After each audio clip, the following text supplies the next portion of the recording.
در دل کوههای یخزده شمال قلعه‌ای فراموش شده وجود داشت. مردم آن را هالمرین می‌نامیدند.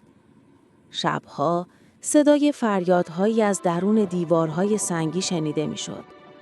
نگهبانان یکی پس از دیگری ناپدید می‌شدند و مه سرد همه چیز را می‌بلعید. می‌گفتند درون قلعه شبحی پرسه می‌زند که آرام و بی صدا قربانیانش را با خود به تاریکی می‌برد و هیچ کس جرأت نزدیک شدن به آنجا را نداشت. اما یک روز در کاخ پادشاه خبر نفرین قلعه دوباره پیچید. پادشاه گفت اگر کسی هنوز به شجاعت ایمان دارد، بگذارد این نفرین را پایان دهد.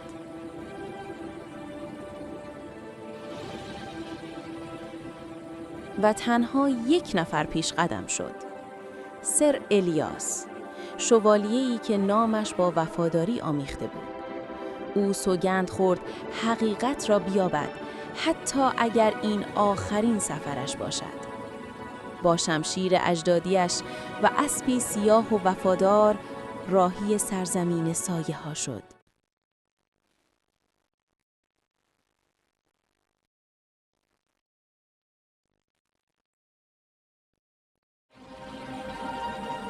در میانه جنگل تاریک مهی غلیظ راه را پوشانده بود. در میان آن مه نوری سبز پدیدار شد. الیاس ایستاد. از دل تاریکی جادوگری پیر بیرون آمد. چشمانش مانند زغال سرخ می درخشید. او گفت شوالیه جوان، شیاطین واقعی آنهایی نیستند که در بیرون می بینی، بلکه آنهایی اند که درون قلبت خوابیدند.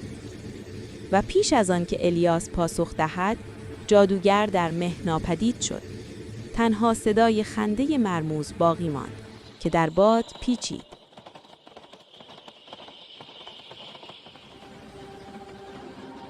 الیاس به دروازه آهنی قلعه رسید. درها با صدای ناله‌ای سنگین باز شدند. هوای سرد و بوی خاک کهنه فضای قلعه را پر کرده بود. او با مشعل وارد تالار بزرگ شد. نور زرد شعله روی دیوارهای سنگی می‌رقصید. در میان آن سکوت صدایی لطیف شنید. دختری ظاهر شد با لباس سپید.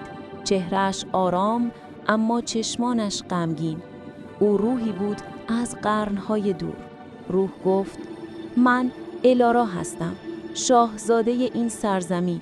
پدرم با خیانت قلعه را نفرین کرد. از آن روز هیچ روحی آرام نگرفت. اما تو شوالیه شجاع، تو می توانی ما را آزاد کنی. الیاس شمشیرش را بالا گرفت و گفت به نام نور و عدالت این نفرین را خواهم شکست. الیاس از پله‌های سنگی پایین رفت به اعماق قلعه، جایی که هوا سنگین و تاریکی مطلق بود. در زیر زمین صدای زنجیرها میپیچید. ناگهان از دل سایه‌ها شبحی عظیم پدیدار شد. شوالیه‌ای سیاه‌پوش با چشمانی از آتش.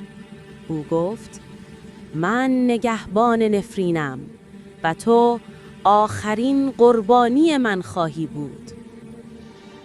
نبردی سهمگین آغاز شد. شمشیرها با قدرت به هم خوردند. جرقه ها در تاریکی پخش می شد. هر ضربه پژواکی از 1000 سال درد بود. الیاس زخمی شد اما تسلیم نشد. در دلش صدای روح دختر را شنید که گفت یادت باشد شجاعت از ایمان می آید، نه از قدرت.